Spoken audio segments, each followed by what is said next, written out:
변방이 아닌 정치 중심에 서고 싶은 내 남자 유쾌 상쾌 통쾌 정치 토크쇼 정치인싸 함께하는 분들 소개해드리겠습니다. 안녕하세요, 장성철입니다. 예, 전남 순천의 천하람입니다. 네, 안녕하세요. 김준우입니다. 네, 안녕하세요, 현근택입니다. 네, 저는 진행을 맡고 있는 아나운서 허유루입니다.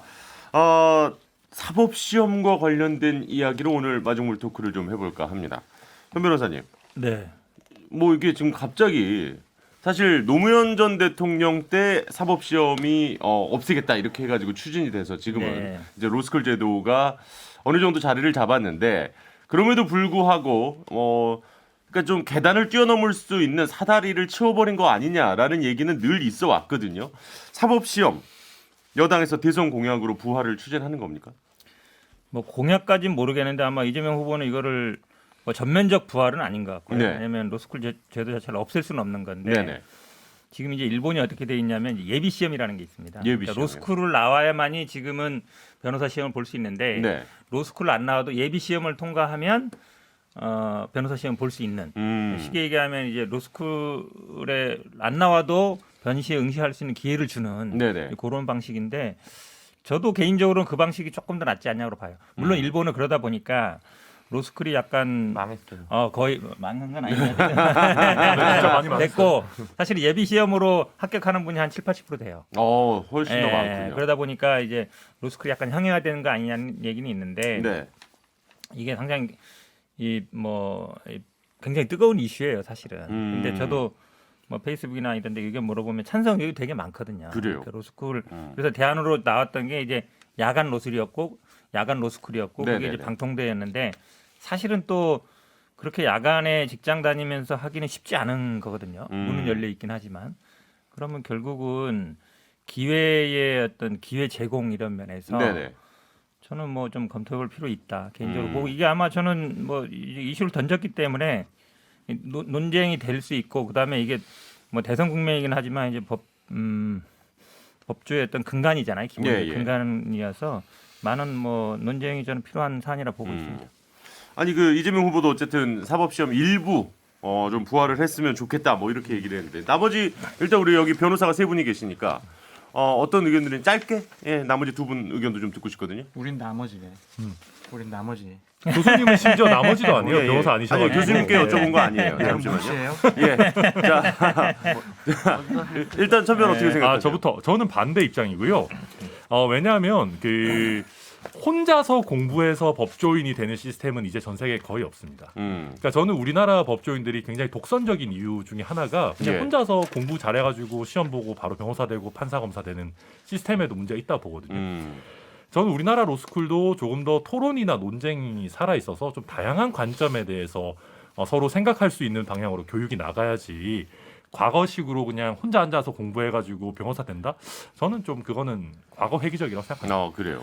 그 야간 로스쿨이랑 온라인 로스쿨 두 개는 좀 다른 건데 네네. 어쨌든 법안들이 예전에도 발의가 됐었어요. 민주당 쪽에서. 그리고 이제 박영선 의원 같은 경우도 예비 시험 도입에 대해서 이전부터 얘기를 했었고.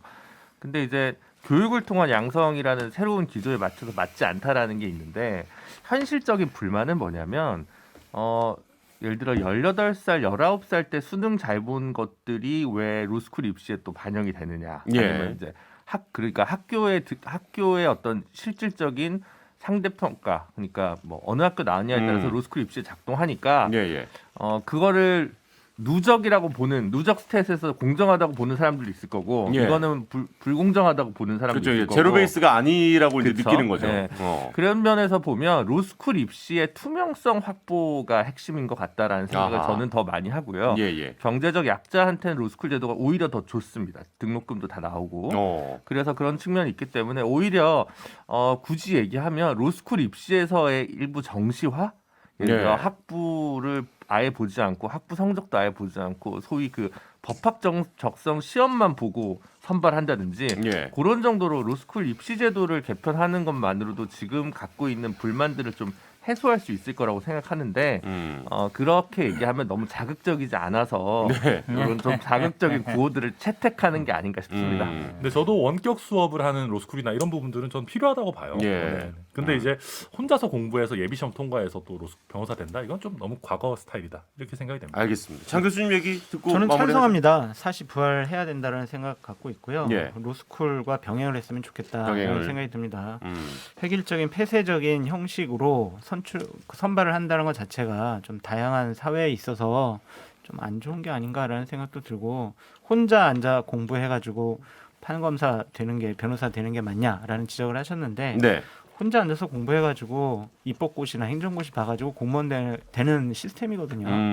그 자체만 가지고 뭐라 하기는 어려울 것 같고 예. 기회의 다양성 면에 있어서 전 부활했으면 좋겠다라는 생각이 듭니다. 알겠습니다. 짧게 한마디 해도 돼요? 아, 예. 하지만 짧게. 저도 예. 사실은 이제 지역에 있는 로스쿨 뭐 면접관으로도 가보고 이렇게 하면 사실은 로스쿨들이 신경 쓰는 게 물론 말씀처럼 뭐 다양성 뭐 이런 거 신경 쓰지만 결국은 이제 변시를 통과할 수 있느냐 없느냐 그거 굉장히 신경 쓰거든요. 예, 예, 예. 그러면 결국은 어느 정도 암묵적인 수준의 기준이 있어요. 그래서 뭐 법 공부를 했거나 아니면 물론 그건 블라인드이지만 네, 네. 남자 같은 경우는 뭐 군대를 갔다 오거나 나이가 30대 한 뭐 초반 정도나 여성 같은 경우는 좀 어리거나 그리고 이렇게 저렇게 보면은 전공이라든지 학교 다닐 때 이렇게 봤을 때 좀 가까운 사람.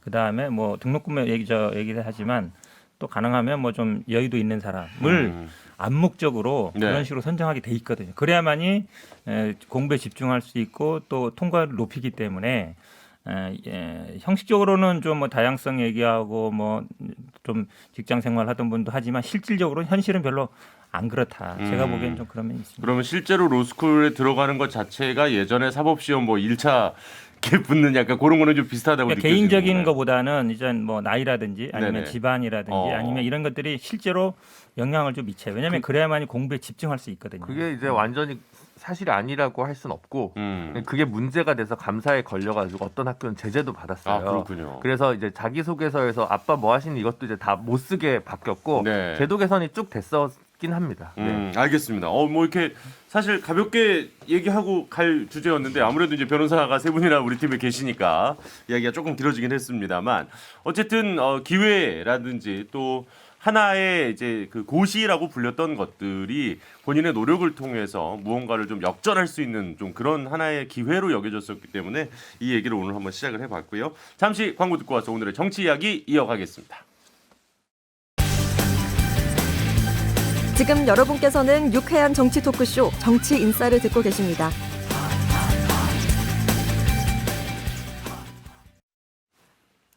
네, 정치 인싸입니다.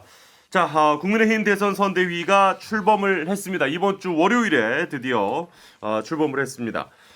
지금 뭐 여러 분석들이 좀 나오기 시작했어요. 이제 일주일 가량이 지금 흘러가고 있는데 그렇다 보니까 과연 이제 김종인 전 비대위원장의 합류가 컨벤션 효과가 있었느냐 없었느냐, 뭐 의외로 좀 미미했다 이런 분석들도 제법 많이 나왔던 것 같고, 그러니까 뭐 스윙 보터들은 아직은 움직이지 않고 있다, 뭐 이제 이런 의견들도 좀 있는 것 같은데 일단은 우리 천하람 변호사께서 네. 예, 아무래도 이제 그 이준석 측 핵심 관계자이기 때문에 아니라니까요. 예. 예, 윤석열 핵심 관계자니까. 아, 그것도 맞다고 하기가 어렵네요. 자 어쨌든 네. 뭐 이렇게 시작은 했습니다. 합류 효과 내지는 컨벤션이 좀 있었다고 보십니까? 조금은 있었죠. 그런데 그 좋은 흐름이 사실은 뭐 함익병, 노재승 이런 분들의 영입 논란 때문에 좀 가려진 부분은 분명히 있습니다. 네. 근데 반대로 생각해서 만약에 김종인 위원장이 합류를 안 했고 이준석 대표와의 관계가 회복이 안 됐다고 생각하면 아찔하거든요. 그러니까 바깥에서 김종인 위원장이 계속 저격하시고 네. 이준석 대표 지금 어디 뭐 강원도 가 있고 이랬으면은 더 난리 났을 거기 때문에 그런 최악의 시나리오에 비해서는 당연히 아주 좋은 상황이다. 근데 아직까지 제가 보면 김종인 위원장과 윤석열 후보 사이에 어떤 좀 좀 뭔가 이 줄다리기가 아직은 좀 있죠. 네, 그런 부분도 조금 예. 있고 아직 두 분의 생각이나 이런 부분들이 서로가 좀 익혀가야 되는 부분이 있는 것 같아요. 그래서 아직 본격적인 제2의 컨벤션이라고 얘기하기는 이른 것 아니냐. 네, 그런 생각이 듭니다. 그러니까 그 뭐 이준석 대표와 김종인 전 비대위원장 그리고 윤석열 이 후보자 본인까지 해서 뭐랄까요, 약간 삼위일체는 아직은 조금 덜 된 것 같다. 윤 후보와 윤석 대표의 그 2인 3각은 좀 잘 되는 것 같아요. 그래요. 요새는 보니까 윤석열 후보가 굉장히 뭐 어디 갈 때마다 윤석 대표 같이 다니자고 하고 예. 적극적으로 도움을 청하고 의견도 좀 많이 물어보고 하는 것 같더라고요. 그래서 그 둘의 어떤 관계는 많이 회복이 됐고 예. 김종인 위원장이 이제 정책적인 부분이나 방향성에 관한 부분을 내놓는데 그게 후보와 얼마나 싱크로율이 잘 맞아 떨어지느냐 그건 지켜봐야 될 것 같아요. 네. 근데 오히려 이제 좀 더 지켜볼 필요는 있겠죠. 아직 이제 일주일밖에 안 됐으니까 너무 박하게 할 건 아니지만 예. 김종인 위원장 메시지가 약해요. 음. 예를 들어 손실보상 100조. 예, 그럼 이제 그냥 무턱대고 돈 풀자고 하는 게 국민들이 확 와닿지는 않거든요. 두 번째로 그다음 이제 안철수 후보 때리기 이거 했거든요. 네네. 그러니까 이제 뭐 아주 긍정적이거나 미래를 가거나 뭐 이렇게 신박한 정책 담론을 탁 내놓는 스핀 닥터다운 맛은 좀 없었다 이번 주는 김종인 위원장이. 아무래도 이제 김종인 전 비대위원장은 그 메시지의 강점이 최고로 이제 큰 무기로 흔히들 그쵸. 얘기를 하시는데 그러면 그게 예리하지 않다는 거고요. 그래요? 예. 두 번째로는 이준석, 윤석열 같이 다니는데 이번에 청년 문화 예술인 간담회에서 네네. 마이크를 자꾸 이준석 대표한테 넘기는 게 좀 이제 있었는데, 그렇죠. 그러니까 채워지지 못하는 거를 어느 후보든 자신이 다 갖고 있지 않습니다. 그렇죠. 김대중도 김종필을 필요로 했고 네네. 그렇잖아요. 다 뭐 노무현도 정몽준을 필요로 했고 윤석열도 이제 김종인 그 존칭은 다 뺐습니다. 이준석 대표를 필요로 했는데 필요로 한 건 좋아요. 필요로 한 건데 같이 다니다 보니까 오히려 준비되지 않은 대통령이라는 느낌을 오히려 주는 거 아닌가. 그러니까 이 사람의 부족분을 채워주는 방식이보다는 부족하다는 게 오히려 더 드러나는 방식의 이번 주였던 느낌이 좀 많이 들어서 네. 그래도 후보가 보여야 되거든요. 이게 단체전이 아니고 결국은 후보 대 후보입니다. 그렇기 때문에 그런 면에서 윤석열 후보 좀 더 분발해야 된다라는 생각이 근데 들어요. 제가 여기서 팩트 체크 하나만 잠깐 하고 넘어가면 네네. 그 실제로 윤석열 후보가 그 간담회에서 계속 이준석 대표한테 마이크 넘기는 걸 막 쫙 이어붙여가지고 짤로 만들어서 커뮤니티에 많이 돌았어요. 네네네. 근데 이거에 대해서 특이하게도 또 오마이뉴스가 팩트 체크를 해줬는데 예. 거짓이라는 기사를 냈어요. 그러니까 이게 약간 악의적으로 이준석 대표에게 마이크 넘기는 부분만 편집을 한 거고 예. 실제로는 대부분의 이슈에 대해서 윤석열 후보도 얘기를 하고 이준석 대표도 얘기를 했는데 그러니까 총 8가지 질문 중에 3개를 넘겼고 나머지는 이제 윤석열 후보도 대답을 했다라는 게 이제 그 기사의 요지였어요. 네, 맞습니다. 예. 그래서 이게 막 넘기기만 하고 이런 건 아니다. 근데 이제 네. 그 대답 내용에 문제를 제기하시는 분들도 되게 많더라고요. 왜 또 거기까지 들어가시는 알겠습니다. 알겠습니다. 아니, 내용도 네, 괜찮았어요. 조금 더 그러니까 네, 하면요. 외교 네. 국방까지는 공부를 하셨는데 네네. 문화예술까지 아직 학습이 좀 덜 된 거 아니냐 이런 지적은 충분히 할 수 있다는 거죠. 네. 그 이따 얘기하려고 그랬는데 사실은 이제 저도 뭐 7번인지 8번인지 모르는데 그중에 3번 정도는 넘겼다는 거잖아요. 예, 예. 그러니까 한 번 정도는 할 수 있다고 봐요. 왜냐하면 이준석 어쨌든 좀 2030 대표하고 있고 이러니까 네. 그 자리는 분명히 후보자한테 답을 듣기 위한 자리거든요. 예. 맞잖아요. 간담회라는 게 이준석 대표하고 하는 게 아니잖아요. 네네. 그러면 모든 질문은 기본적으로 후보하는 게 맞습니다. 그리고 막 한 번 정도나 이렇게 간단히 의견을 물을 수는 있는데 보조죠. 근데 질문을 뭐 7번인지 8번인지 모르겠지만 3번 정도를 넘긴다는 거는 약간 이제 주객이 전도된 느낌이 있는데 어쨌든 그건 약간 논외로 하고요. 예. 컨벤션 효과는 기대만큼 안 나온 건 맞는 것 같아요. 왜냐하면 컨벤션 효과라는 거는 행사했을 때 바로 여론조사에 나타나야 되는 거거든요. 예. 그럼 왜 그럴까? 이유를 생각해 보면 뭐 우리 누누이 얘기했지만 이게 어느 정도 좀 정해진 수순이었다. 그러니까 김종인 비대위원장이 가는 것도 정해진 수순이었고 예. 이준석 대표와의 화해도 정해진 수순이었고 지금 선대위도 말씀드리면 그러니까 결국은 그 임태희 총괄 상황본부장을 중심으로 한 거는 약간 김종인 부대처럼 돼 있고 나머지는 이제 기존 거의 그대로거든요. 예. 기존 선대위 쫙 있는 데다가 김종인, 임태희로 상징되는 분들이 딱 하나의 공간을 차지한 정도예요, 사실상. 그러다 보니까 지금 김준우 변호사 말씀처럼 사실 원래는 김종인 비대위원장이 가면은 메시지를 세게 내게 돼 있어요. 예, 예. 이분은 사실은 독일에서 공부했고 이래서 사민주의자에 약간 가까운 분이에요. 국가 역할을 굉장히 중시 여기고 그러다 보니까 당장 뭐 백주 얘기도 나오고 국가 역할 나오는 거잖아요. 예. 예. 근데 이게 원래 굉장히 세게 들어가면 민주당 입장에서는 긴장 안 할 수가 없어요. 왜냐하면 중도 민주당 색깔이거든요. 그분들 예. 확 흡수해 간단 말이에요. 근데 사실은 생각보다 세지 않아요. 그러니까 지금 윤석열 후보는 어찌 보면 지난번에 뭐 불량식품 얘기처럼 거의 신자유주의 쪽에 가 있단 말이에요. 네, 트레이드만 네. 얘기하고 이러다 보면 국가 역할은 최소화하고 그런 것도 좀 규제도 철폐하자 이런 주의잖아요. 그게 사실은 세게 부딪혀 맞거든요. 네. 부딪히고 거기서 막 논쟁이 되면 관심이 글로 확 가게 돼 있어요. 어느 게 이길지 모르지만. 근데 제가 보기엔 서로 약간 눈치 보는 것 같아요. 아, 그러니까 서로 이제 눈치 보면서 아까 지금 후보자와 잘 맞춰야 된다고 얘기를 하셨는데 예. 그 지점이군요. 그렇죠. 그러니까 윤석열 후보도 예를 들어서 뭐 국가 강조하고 백조 강조하고 이랬을 때 이거 안 됩니다. 국가가 너무 개입하면 안 됩니다라고 얘기할 것 같은데 그렇지도 않고 네.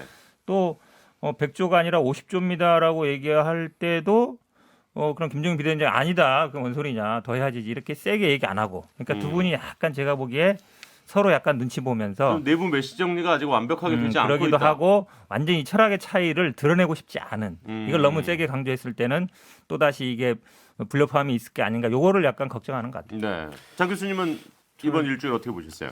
살다 컨벤션 효과를 기대한다. 총괄 선대위원장이 왔으니까 이런 거 처음 보는 것 같아요.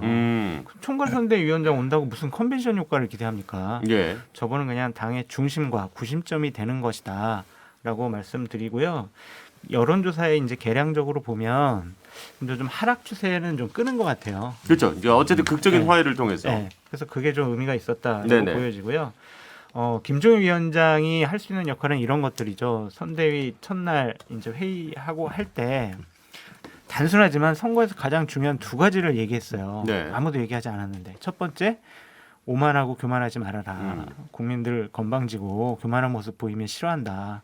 그리고 두 번째는 실수하면 안 된다. 예. 후보가 실수하지 않으면 이번 선거 이긴다라고 얘기하셨거든요. 음. 단순하지만 가장 중요한 것들을 포인트를 잘 집어줬다고 생각이 들어요.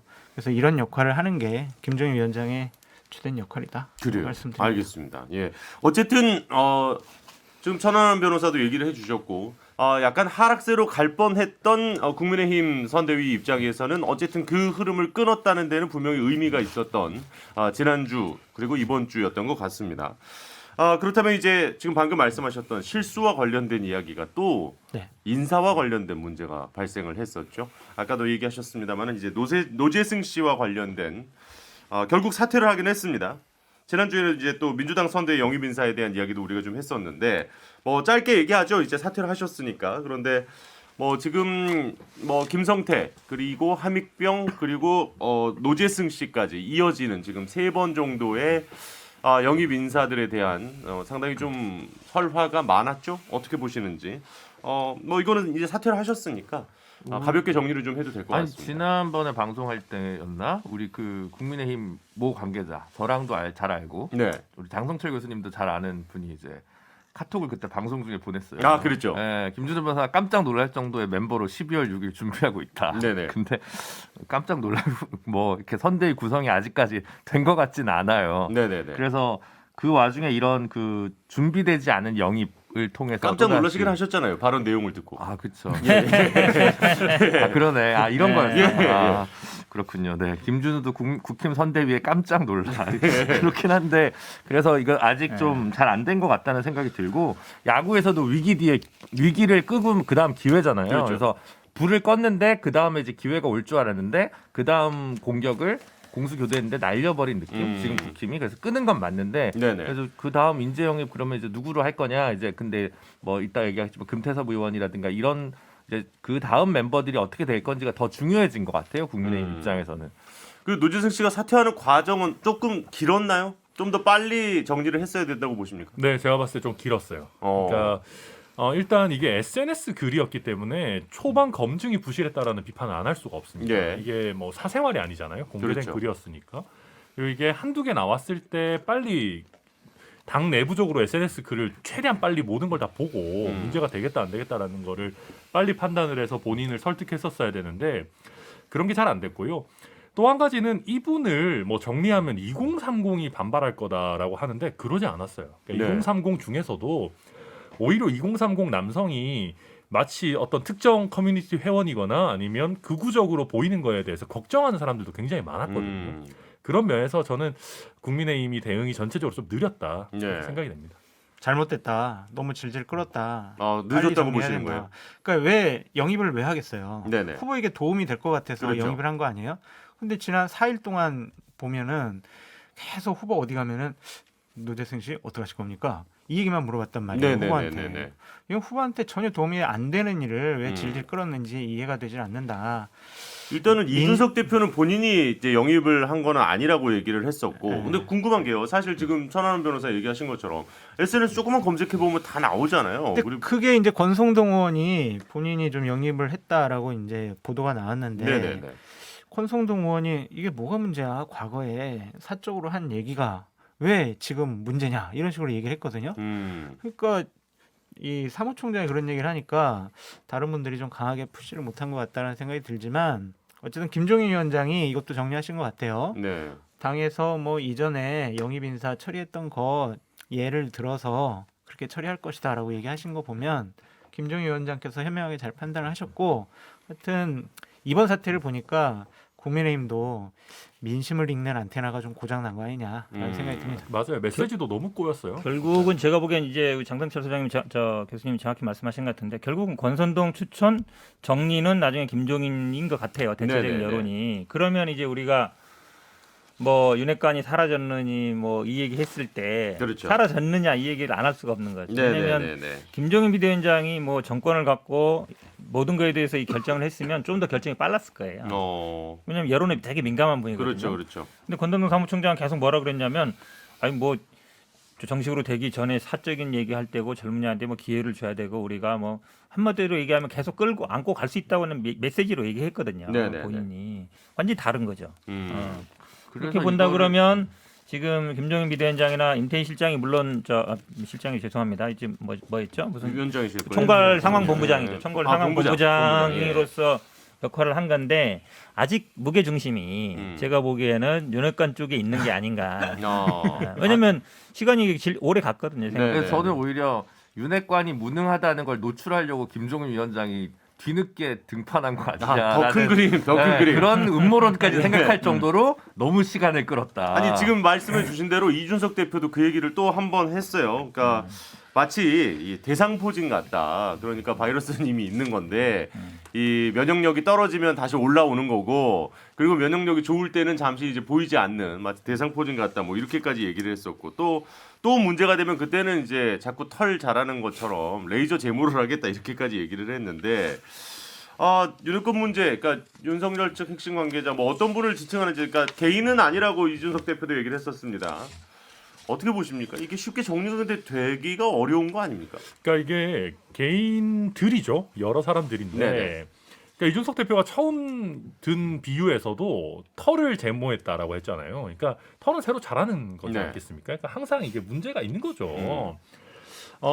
근데 저는 이번에 그 노재승 씨를 사퇴시키는 거에서 김준우 변호사님 뭐 말씀하신 것도 나름 일리는 있지만 결국은 정무적인 판단의 추는 점점 김종인 위원장에게 넘어간다라는 네. 거고, 그게 김종인 위원장의 역할입니다. 제가 봤을 때는 김종인 위원장을 모셔오면서 하는 게 이 윤핵관이라고 하는 파리떼한테 뿌릴 만한 그 F 땡땡 있지 않습니까? 네네네네. 그 살충제를 뿌려주시는 역할이고, 그걸 뿌려 놓으면 그 효과가 있는 동안은 일단 좀 잠잠하거든요. 그러니까 없어지진 않더라도. 그래서 앞으로도 계속 그렇게 갈 거고, 이번에 그 김종인 위원장이 노재승 위원장을 정리하면서 자기 뜻대로 밀어붙일 수 있다라는 거를 한번 했기 때문에 네. 앞으로는 좀 더 적극적으로 빠르게 개입하시지 않을까 예상이 돼요. 네네. 저는 제발 좀 이준석 대표 그래도 당의 핵심 관계자들한테 네네네. 자꾸 뭐 털이니 대상포진이니 뭐 하이에나니 파리떼니 이런 표현 안 했으면 좋겠어요. 비유가 세긴 세요. 네, 이게 당 대표가 할 비유는 아닌 것 같다라는 네네네. 생각이 들고, 기본적으로 윤핵관 있을 수밖에 없고요. 김종인 위원장은 그걸 잘 정리하실 거다라는 생각이 듭니다. 왜냐하면 당원 당규상 선거대책위원회 규정 제9조를 보면 예. 선거대책위원회가 구성이 되면 총괄선대위원장이 모든 걸 총괄한다라고 돼 있어요. 예. 그 모든 결정권은 이미 김종인 위원장한테 가 있기 때문에 윤핵관들이 그렇게 저번처럼 적극적인 활동을 하지 못할 것 같다라는 생각이 듭니다. 제가 그래요? 보기에는 그거는 우리 장성철 소장님이 그냥 입서비스 같아요. 왜냐하면 네. 립 서비스라도 하게 해주세요. 제발. 아시겠지만 선거는 후보 중심이고요. 네네. 이게 대선이 점점점 가까워질수록 김종인 비대위원장의 힘은 점점점 떨어집니다. 특히 그렇겠죠. 당선에 가까워질수록 네. 딱 당선되는 순간은 완전히 180도 바뀌어요. 우리 김종인 비대위원장이 왜 맨날 나는 뭐 만들기만 하고 팽당했어 얘기하는데 킹메이커는요. 딱 선거까지 때까지만 힘이 있고요. 예. 그 이후엔 힘이 없어요. 어. 근데 그 힘도 선거와 가까워질수록 떨어집니다. 그렇겠죠. 아무래도 그럼 후보자에게 좀 정치나 스포트라이트가 쏠릴 아니면 테니까. 그 여의도나 정치 있는 사람들은 누구한테 가겠어요? 네. 또 정해진 거예요. 그렇죠. 후보 측으로 가게 돼 있어요. 네네. 그러면 당연히 윤핵관의 힘이 더 세질 수밖에 없죠. 음. 그거는 정치 제가 보기에 아주 기본이에요. 그럼 네. 전 기본도 모르는 근데- 사람입니까? 아니 그런 얘기는 안 네. 돼. 저는 그보다는 지난주에 그 재결합도 그렇고 네. 결국은 지지율 추이에 따라 김종인 위원장한테 더 균형추가 갈 거냐 아니면 후보의 그립감이 더 세질 거냐 거기서 판단이 난다고 보고요. 일단 지금은 붙어 있잖아요. 네네. 그러니까 그냥 일단은 김종인 위원장한테 조금 더 권한을 많이 줄 것 같아요. 윤 후보 측에서. 네. 그러면 일단은 그러니까 지지율이 많이 올라가면 아무래도 이제 윤 후보 측에서 좀 더 주도권을 갖게 될 거고 네. 지지율이 여기서 더 빠지게 되면 아무래도 이제 김종인 비대위원장 쪽으로 추가 그쵸. 좀 갈 것 같다. 뭐 상식과는 거꾸로죠. 네. 지금 지지율이 올라가면 김종인 위원장 덕분에 올라갔네라고 해서 더 줘야 되지만 실제로는 그렇게 안 될 것 같다는 거죠. 여기가 그렇게 가지 않죠. 거꾸로 간다는 거죠. 예. 자, 그리고 이제 그 전까지는 상대편에 있는 줄 알았던 분들이 속속 자리를 좀 바꿔서 선대위에 합류하는 케이스들이 나오고 있습니다. 일단 뭐 윤희숙 전 의원 이제 부친의 그 토지 문제 관련해 가지고 국회의원 사퇴를 했었죠. 그리고 이제 김태섭 전 의원 윤석열 선대위에 합류를 했고요. 또 이재명 후보의 선대위에는 김관영, 최이배 이 두 분의 전 의원이 합류를 했는데 뭐 이렇게 약간은 윤희숙 의원은 원래 이제 국민의힘에서 잠깐 물러났다가 다시 이제 좀 앞으로 나온 모양새고 금태섭 전 의원도 어쨌든 시작은 민주당 쪽 분이었으니까 그리고 이제 최이배, 김관영 이분들은 바른미래당 출신이죠? 국민의당에서 그렇죠. 바른미래당으로 갔다가 가셨던 이제 분들이죠. 무소속이었죠 지금. 예, 자 이분들의 효과는 과연 어떨 거라고 예상하시는지? 저는 일단 네.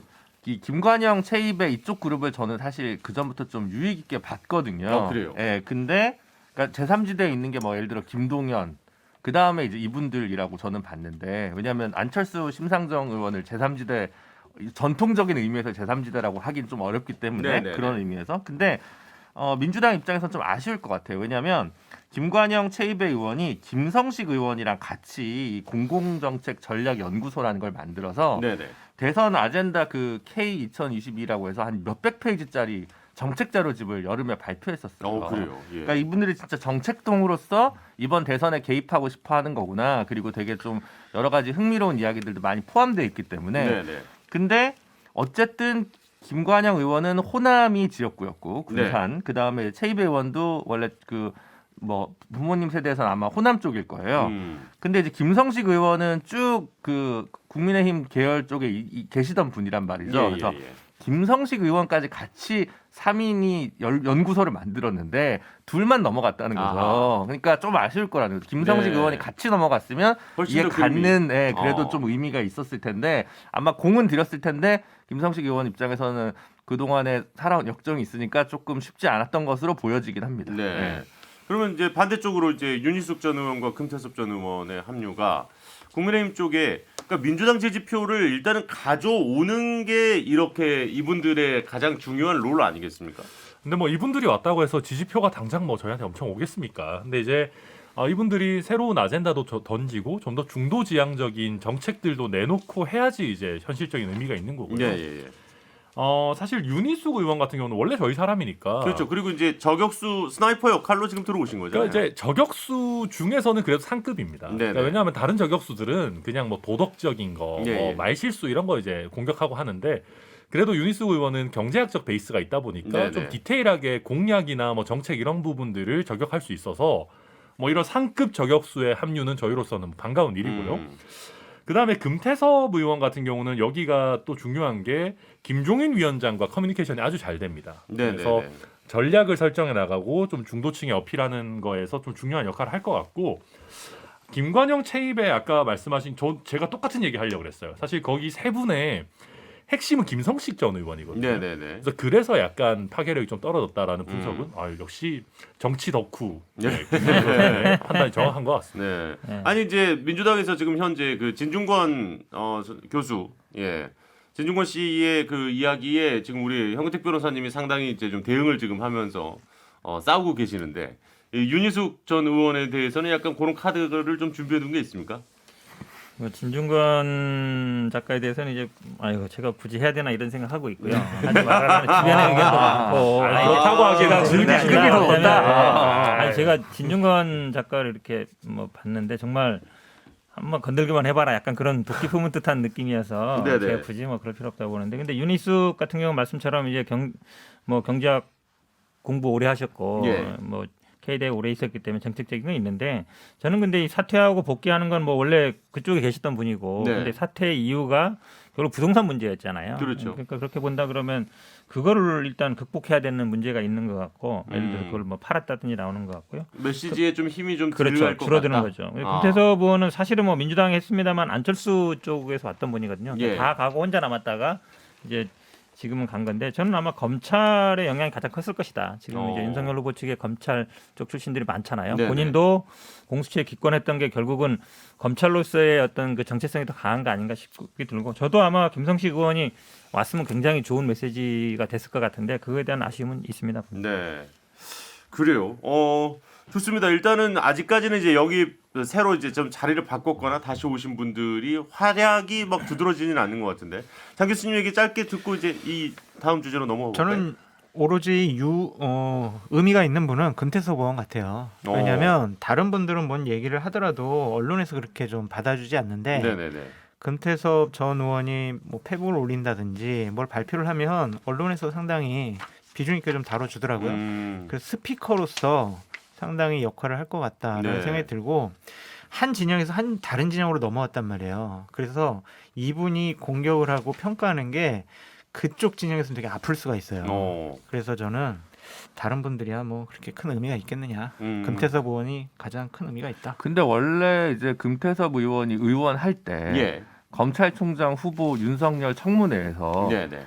거짓말 한 건 거짓말 인정하고 사과해라. 네네네. 변호사 소개한 거 맞지 않냐. 이런 얘기를 하셨던 게 금태섭 의원이고. 네네. 그래서 기자분들이 이번에 그거 어떻게 된 거냐. 지금 그 또 윤우진 씨 구속됐잖아요. 그렇죠. 그러니까 그렇죠. 제가 드릴 말씀은 그때 다 드렸다. 이렇게 살짝 피해 가셨거든요. 아. 그래서 또 아픈 손가락은 아픈 손가락.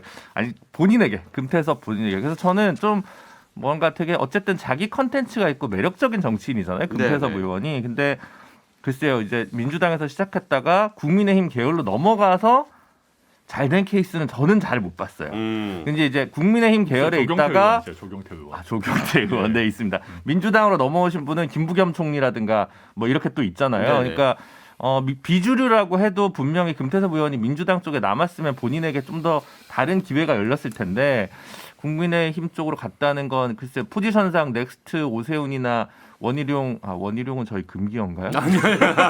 그렇진 않습니다. 그렇진 않죠. 예. 예. 그래서 하여튼 그걸 보시는 것 같은데 어쨌든 본인이 약간 스텝이 꼬인 건 맞는 것 같다. 예. 그래서 뭐 뉴스는 아니잖아요. 왜냐하면 서울시장 후보 단일화 때 이미 예정된 그렇죠. 경로기 때문에 근데 조금 더 다른 민주당의 색깔을 더 다양하게 해줄 수 있는 정치인으로 기대했던 분들 입장에서는 조금 아쉬워하는 분들도 많이 있는 것 같아요. 근데 사실 이제 금태섭 전 의원 같은 경우에 국민의힘 쪽으로 만약에 뭐 입당이라든지 이렇게 선대위로 갔을 때 민주당 지지자 중에 그럴 줄 알았어라는 분들이 대부분이지 아니 이 사람이 저리 갔어라고 생각하시는 분들은 별로 없을 거기 때문에 한 가지 더 말씀드리면 일단 선대위에 참여는 했지만 당원으로 입당은 안 했다. 네. 라고 말씀드립니다. 그래요? 네.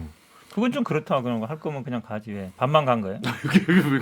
아니 왜 그러냐면 이분이 아니 왜 나한테 그래요? 이전에도 근데 말씀드린 게 사실은 이제 안철수 대표 그 오면서 왔잖아요. 네네네네. 그러다 보면 민주당에 남았는데 근데 민주당 내에서 결정적인 건 이제 그 공수처 만드는 그랬죠. 문제였고 그러다 보니까 사실은 뭐 경선에서 진 거예요. 네. 본인이 뭐 공천에 배제된 게 아니고 현역 의원이 경선에서 지는 경우 많지 않거든요. 네.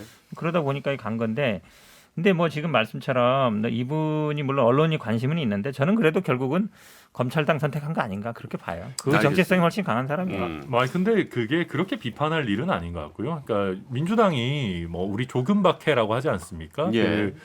금태섭 의원과 같은 비판적인 의원들을 품을 수 있는 정말 진정한 민주적인 정당이었으면 20년 장기 집권 하셨겠죠. 근데 단순히 공수처 문제뿐만 아니고 조국 전 장관 사태나 뭐 윤미향 의원 사태 이런 데서 금태섭 의원이 당에 쓴소리하는 거를 듣기 싫었던 겁니다. 그리고 이제 와서는 이재명 후보조차도 조국 전 장관에 대해서 반성하고 있는 거잖아요. 네. 그러니까 그때 금태섭 의원 말을 들었으면 저는 지금의 민주당이 지금보다 훨씬 잘 나가고 건강한 상태였을 거다. 이런 말씀. 근데 하나만 더. 저는 이제 궁금한 게 이수정 교수님 들어올 때 이준석 대표가 조금 살짝 저격했잖아요. 네. 근데 금태섭 의원이 현역 의원일 때 퀴어 퍼레이드 간다는 분이거든요. 네. 그럼 차별금지법이나 성소수자와 관련해서 국민의힘이랑 사실 좀 약간 입장이 안 맞거나 훨씬 더 보수적일 텐데 그 교통 정리를 과연 하는 건지 마는 건지 일부러 침묵하는 건지 저는 그게 좀 궁금하긴 합니다.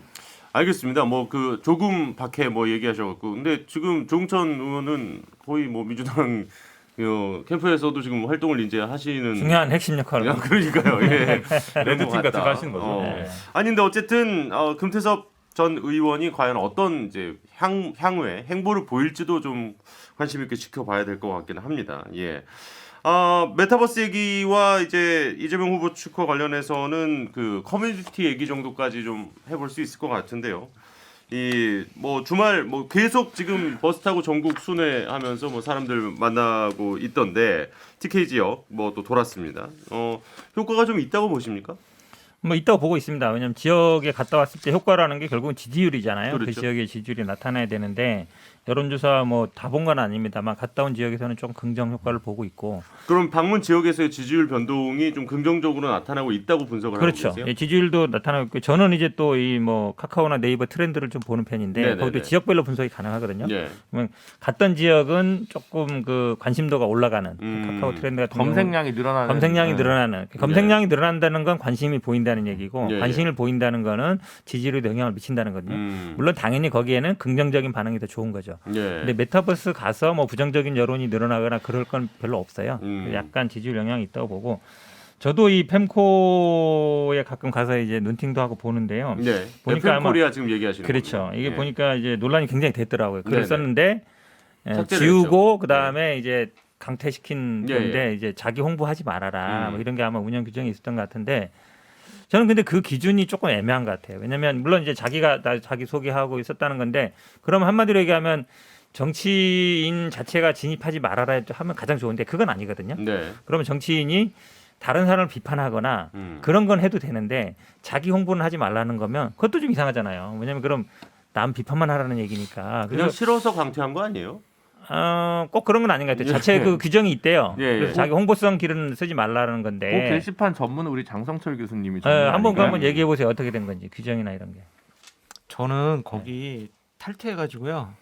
그냥 가끔 저도 그냥 그냥 눈으로만 보는 흔히 네. 이제 그 인터넷 용어로 눈팅이라 네. 그러죠. 근데 예, 그쪽 눈으로 친구들이 보는 거. 많이 의견 줬는데 예. 등장하자마자 비추천 마이너스 4,400개 하면서 이재명 후보는 여기 안 왔으면 좋겠다라는 의견이 다수더라고요. 근데 또 반대로 FM 그 코리아 말고 보배드림 쪽에도 이제 가가지고 글을 네. 썼는데 그쪽은 또 상당히 좀 호의적이었다 그래요. 예. 거기는 원래 게시판 분위기가 근데 이게 예전에 뭐 MLB 파크, 뭐 보배드림, 클리앙, 뭐 인터넷 유명한 커뮤니티에서 네네. 인증 정치.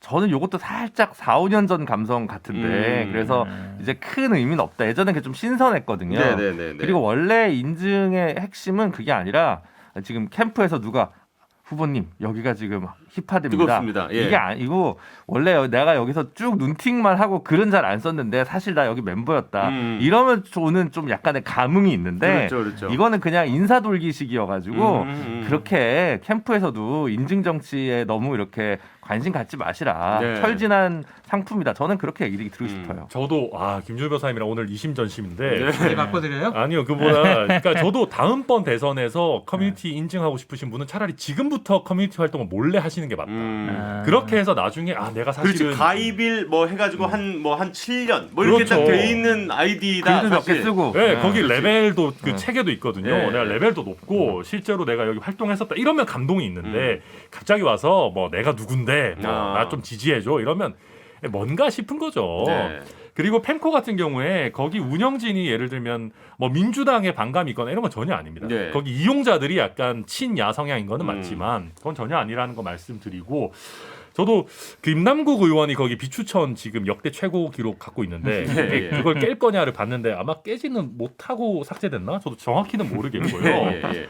근데 메타버스로 조금 돌아가면 칭찬해드릴 부분이 있어요. 그 전북이랑 전남을 광주랑 분리해서 돌아다녔었던 거는 지역에서 반응이 되게 좋았습니다. 아, 그래요? 그러니까 예. 우리 항상 전남 전북을 광주랑 묶어가지고 이렇게 세트로 다니는 거에 대해서 우리 전남 분들이나 전북 분들이 좀 반감이 있었거든요. 네네네. 그런 건 잘하셨는데 이번에 TK 다니시고 이런 거는 사실은 중앙 언론에서는 그렇게 많이 노출이 되지는 않았었어요. 그냥 가가지고 예를 들면 뭐 유한기 씨 돌아가신 거에 대해서 오히려 인터뷰한 거 정도나 뉴스에 나오는 거지. 예. TK 지역 이슈 이런 것들이 중앙에서 화제가 안 되다 보니까 메타버스 타고 도시는 게 뭐 그렇게 큰 의미가 있나 뭐 그런 생각이 들긴 합니다. 우리 펜코 분들이 그 정치인사 봅니다. 잘 봐서 제가 정치인사에서 어떤 얘기 이 커뮤니티 관련 얘기를 하면은 그거에 대해 반응을 보이던데 제가 한번 그런 얘기 한 적 있어요. 나도 글 써볼까 고민한다 이랬더니 여기 분들이 그러더라고요. 들어오기만 해봐라. 김남국 이상의 뭐 비추천을 눌러주겠다 막 이래가지고 저도 감히 이제 글 쓸 생각 못 하고 있는데 회원가입은 일찍 했습니다. 일찍은 아니지만 이제 최근에 했습니다. 저는 사실 이 야구 축구 커뮤니티 말고 농구 커뮤니티에 가입이 오래전부터 돼 있는데 거기는 아예 정치 얘기는 금지돼 있어요. 게시판에. 그래서 다행히 거기는 깨끗하게 살고 있더라고요. 네.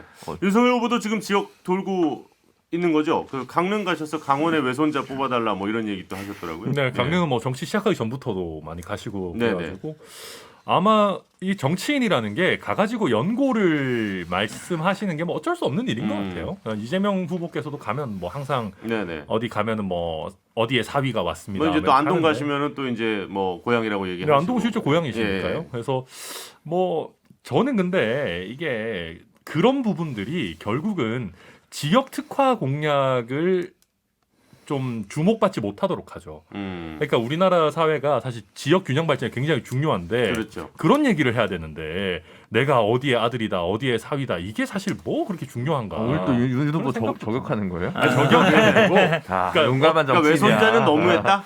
외손자도 아니, 뭐할수 외손자 있죠. 맞죠? 여름 방학 때마다 가서 거기서 또 수영하고 수박 먹고 그러셨습니다. 제가 이거 보면서 권선동이 세구나 이 생각했어요. 무슨 얘기? 왜냐하면 일정을 잡을 때요. 네네. 굉장히 치열합니다. 어디를 먼저 갈지 그럴 수 지역마다. 있겠네요. 예. 왜냐하면 각 지역에 있는 의원이나 이런 분들이 자기 지역을 먼저 땡고 올라 그래요. 네네. 왜냐하면 네네. 그래야만 힘이 보이니까. 근데 보통 갈 때는 취약 지역을 먼저 가거나 전략 지역을 가는데 여기를 간 거잖아요. 네. 권선동이 윤핵관의 핵심인 거죠. 이걸 또 이렇게 분석을 하시는 저도 거죠. 약간 예. 그렇게 봤는데 그보다 저는 이재명 후보의 그 지역 순회 전략 저는 되게 좋아하는 전략인데 네. 실제로 이걸 하기가 되게 힘들어요. 왜냐하면 일정 팀에서 아까 말씀하셨다시피 오늘 소상공인 무슨 행사 있습니다. 여기 오셔야 됩니다. 뭐 보건의료 무슨 행사가 있습니다. 네, 여기 네. 그럼 기사를 보면 어느 날은 중소기업 행사 갔다가 어느 날은 보건의료 행사 갔다가 어느 날은 안동에 가 있다가 정신이 없어요. 그렇죠. 그러면 대충 찍는 건데 그걸 다 제끼고 됐고 일단 2박 3일 금토일 뭐 전북이야 여기 돌게 이렇게 딱 이제 맺고 끊는 거거든요. 예, 예. 그래야 좀 후보 스스로도 지역을 한번 돌면서 이제 좀 못 느꼈던 현장 감각도 느끼고 그래서 저는 이게 꼭 필요하다고 생각을 하는 쪽이고 네네. 사실은 이런 거를 선거운동 때가 아니라 예. 물론 이제 이분들이 공직자에서 둘 다 그만둔 지 얼마 안 돼가지고 그럴 시간 없었겠지만 옛날 손학규 대표가 이렇게 민생대장정 옛날에 돌았듯이 네. 옛날 얘기입니다. 그 좀 전국을 쭉 돌면서 지역 현안을 공부하고 배우고 스스로 책상머리에서 하는 거 말고 검색하는 거 이렇게 돌아다니면서 좀 준비할 필요가 있다는 생각이 들어가지고 네. 그런 것도 좀 같이 말씀드리고 싶었습니다. 지난주에 이재명 후보께서 여러 가지 행사를 많이 하셨는데 저는 다 마이너스 효과만 있지 않았느냐라는 생각이 듭니다.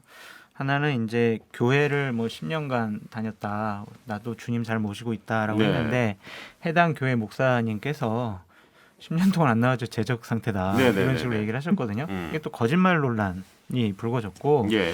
아마 현근택 변호사님도 사기가 많이 꺾였을 것 같은데 어제 경주 표암제에 가서 네. 조상님께 저 대선 출마합니다라고 인사를 아래다가 이렇다가 이제 뒤로 휘청거리셨잖아요. 네네. 이게 아마 민주당 지지자분들한테는 상당히 사기를 꺾는 그러한 이미지를 줬을 거예요.